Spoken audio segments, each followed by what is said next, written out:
As the movie begins, we see Jake Green is finally freed from prison after 7 years of jail.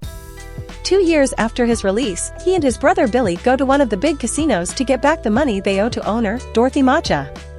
But he was stopped by Dorothy's bodyguard. Later he allows Jake to join his private game.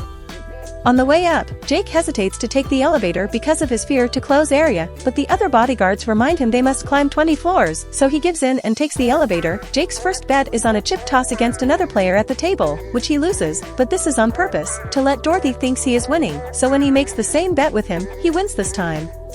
Billy and Jake hurry to leave the casino with their bags full of cash, and on their way out, they're stopped by Zach, who tells them they're in danger and he can help them before giving Jake his card. This time, Jake decides to take the stairs, but before he can even go down one step, he passes out and falls down as the card is revealed to say, "Take the elevator." While Jake is rushed to the hospital, Dorothy expresses his worries to Paul. Jake wants bigger revenge after 7 years in jail, especially after the incident with his sister-in-law, so Matcha orders Paul to hire the best hitman in the business to get rid of him.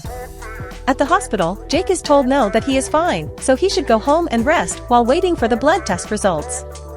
Billy goes to his own house while Jake takes the bodyguards for protection, but all of them are shot as soon as they arrive. The only reason why he manages to dodge is that he finds a card on the floor that says, "Pick this up," so he bends over to do exactly so. He tries to escape in his car, but the driver is shot too. Luckily for him, Zach arrives just in time to save him and take him away. The hitman, Sorter, can't understand how he missed, since he never misses, and theorizes someone must have tipped Jake off. What he tells Matcha when he scolds him, however, is that he missed because he had a bad feeling. Meanwhile, Zach takes Jake to meet his partner, Avi, who has somehow put his hands on Jake's medical file. The test results are that Jake has a rare blood disease that will cause his death within 3 days. The men offer Jake their protection in exchange for 2 conditions, which are not negotiable. First, he must give them all their money, and second, he does anything they ask for, including answering any questions. They give him 3 hours to decide, but Jake leaves without saying a word because he thinks they're trying to trick him. The results he gets at the hospital are the same ones, but he thinks the lab must have been paid by Zach and Abby, so he gets a second opinion from his private doctor, who also gives him the same report. After threatening him with his gun to make sure he isn't also being paid, Jake admits he has no choice and, after taking money from the bank, goes back to accept the men's deal. As they go out for a ride, Abby explains they're loan sharks, and it'll be Jake's money that they'll be loaning. After visiting their first client to drop the money, Abby demands Jake to tell him all about his history with Matcha. So, he talks about him. Matcha used to have 3 very stupid men working for him called the 3 Eddies. They lost their card man before a big game and knew Jake was a good player, so they called him to replace him. Jake wanted to refuse, but they threatened Billy's family, so he had to accept to protect them. During the game, however, the other men on the table began insulting Jake and his mother. Jake wouldn't peacefully sit there and started a gunfight. The power went off, the money disappeared, and the next thing he knew, someone dropped his name to police, and Jake was being questioned by them. To keep him from talking, they threatened his niece and accidentally killed his sister-in-law when she tried to protect her daughter. Jake didn't tell the cops that Matcha organized the games and was sent to jail for 7 years. During that time, the Eddies upset Matcha and he fires them. After visiting a bunch of clients, Zach sends Jake to stay at a motel. Meanwhile, Matcha and Paul visit crime kingpin Sam Gold, considered the godfather of all other crime bosses want to be like. However, Gold never receives visitors, so instead they meet with his advisor, Lily Walker, who accepts to broker a powder deal with Matcha. She also reminds him that Gold doesn't like publicity or give second chances. Sometime later, Jake gives Zach and Abby more money before he's asked about his time in jail while playing chess with Abby. Jake had been given 2 options, 14 years of normal time or 7 years of solitary, so he chose solitary. His cell was between 2 men, a chess master and a con man, that had been there for a long time, and while they never talked to each other, they knew everything about each other. During the first 5 years of Jake's sentence, the 3 of them would communicate by sending messages written on the library books, and that was how Jake learned their formula to win any game in the world. The 2 men were planning a prison break and promised to take Jake with them, but when they finally left, they disappeared without a word and left Jake behind. When he was released 2 years later, he found out those 2 men had taken all his money and only left behind a note that said, "You can only get smarter by playing a smarter opponent," so Jake started using the formula to make himself rich at various casinos. As the days pass, Jake continues working by visiting various clients and giving away his own money. He's also supposed to threaten them if they don't pay, but he can't bring himself to hurt innocent, desperate people. Meanwhile, Avi and Zach are chaining the side of a wall to a truck, so when they pull, they break said wall and steal the safe on the other side. This safe has the drug Matcha had promised Lily, so when he finds out he's been robbed, he sends Paul to solve this no matter what it takes. Paul goes to see their rival, Triad Kingpin Lord John, who accepts to provide them with the powder on such short notice, but only for an overinflated price. Jake, Zach, Avi, and their team go to the hotel where the exchange will happen.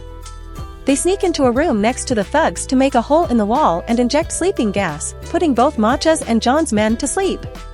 Then they steal the money and the powder, framing it to make it look it was Matcha that robbed John and vice versa. Sometime later, Jake gets a call from Billy, who tells him he's been asking around and has found out that Zach and Avi are so dangerous that not even gold would touch them, so Jake should get out of there. Jake doesn't listen and goes back to work, where he's being expected to shoot a scared client.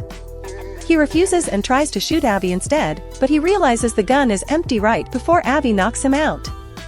Jake wakes up hours later in the motel and gets a call from Avi saying he's survived his third day, so he should get a checkup. After being visited by his niece and Billy, who leaves him a gun just in case, Jake goes to see his doctor, who confirms the diagnosis had been wrong and Jake is fine. He tries to call Avi and demand answers, but Avi only says he'll have to wait. Meanwhile, Paul has been gathering information, and Jake's name has come up as involved in all the problems his men have been going through, so Matcha orders him to kill him. When Jake returns to the motel, Avi and Zach are waiting for him and warn him that Matcha's thugs are waiting inside the room. Jake runs away and the men go after him, but he manages to lose them, especially when one of the thugs slips and shoots himself by accident. The other criminals find the body and think Jake did it. Jake goes to see Avi and Zach at their office, where they confess they've always known Jake didn't tell them the whole truth about his old deal with the Eddies. Those three clowns had been waiting for Jake when he got out of prison to kill him, since what he did caused them to get fired by Matcha. To save his life, he offered the Eddies a deal. Every month, he would give them 3% of any money they would lend them. The first time, only one Eddie agreed to it. But when they saw he kept his deal, they all wanted to be in, this time for a 4%.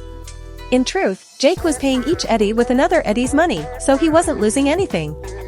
It came to a point where they didn't have any more money to lend, so they borrowed from Matcha, who quickly became interested in the Eddie's mysterious moneymaker man. After gambling with the formula and making himself rich, Jake chose that moment to take a vacation with his brother and niece, and that was when Matcha killed the Eddies for not paying him back. Speaking of Matcha, he's having dinner at a fancy restaurant when he's visited by his henchmen that tell him Jake escaped. Sorter recognizes John's lover pretending to be a waitress, so he shoots her before leaving the restaurant to go after her driver. However, his shooting is still off, and he only got to hurt her, not kill her, so before dying, the woman manages to shoot Matcha's finger off in the middle of the commotion. Then, Sorter is sent to Lord John's hideout to kill him and his men. Back to Jake, he's still chatting to Zach and Avi while they play golf on a roof. They explain to him that nobody ever gets to see gold because he doesn't actually exist, he's just a representation of ego and the personification of greed, he only has power over those who invest in him. So, what Jake needs to do is change the rules of what he allows to control him. Afterward, Jake takes the rest of his money from the bank and donates it all before sneaking into Matcha's bedroom. While fighting with the voices in his head that represent his ego, Jake apologizes to Matcha for tricking him out of his money, accepts him as the superior crime lord, and tells him he's made a donation in his name before leaving. In order to confront his fears, Jake takes the elevator, which gets stuck on the 13th floor. While fighting off a panic attack, he has a conversation in his mind in which he rejects his ego, finally stepping out of the game as a free man. Once the elevator begins working again, Jake reaches the ground floor and finds Matcha waiting for him with a gun, driven crazy by his own ego. However, Jake is at peace with himself and simply walks past him, which drives Matcha mad because he can't understand how someone will fear him. He begins crying as he understands how thoroughly humiliated he's been. The next morning, Paul brings Matcha all the local newspapers for him to see his name plastered all over them. Jake hadn't been lying when he said he made a donation in Matcha's name, and now everyone thinks the casino owner cares about the community. Matcha is happy to take the credit, but his happiness is short-lived. Paul also informs him that Jake has the powder and he's been playing them all along. Paul, Sorter, and the rest of Matcha's henchmen go visit Billy, who manages to hide his daughter in the cupboard when he realizes one of his bodyguards has betrayed him. Once he's found, the men begin hurting him while interrogating him, not believing when he says he doesn't know where Jake and the powder are. Paul's torturing methods are quickly escalating and Sorter starts feeling uncomfortable, especially when they make the girl come out of the cupboard after they hear her sob. Refusing to hurt a child, Sorter rejects his ego and begins killing his fellow henchmen methodically and effectively, but he makes a mistake at the end and gets killed too. Meanwhile, Matcha is visited by Lily. She brings him a wreath sent by Gold, who isn't happy with seeing Matcha's name all over the newspapers since he doesn't like publicity. Lily also informs him that Matcha's time is over and he won't have a second chance, which sends him into another panicking frenzy. Avi and Zach take Jake and the powder to Matcha's casino, where Avi finally beats Jake at a game of chess while confessing that he and Zach had been the men in the cells next to Jake's, and they always wanted to take him away with them, but he hadn't been ready to accept the truth, implying they have been nothing but merely figments of Jake's imagination. Unfortunately, he doesn't have time to come to terms with this because at that moment, the casino's bodyguards come to take him to see Matcha, who has the girl with him. After dropping the bags of powder on the floor, Jake tells his niece everything will be fine, which drives Matcha mad because Jake is still showing no fear even when he's pointing his gun at the child. Humiliation causes the ego voices in Matcha's mind to reach the conclusion that Jake can't hurt a dead man, so he puts the gun against his head and shoots. If you like the explanation, please do like and subscribe.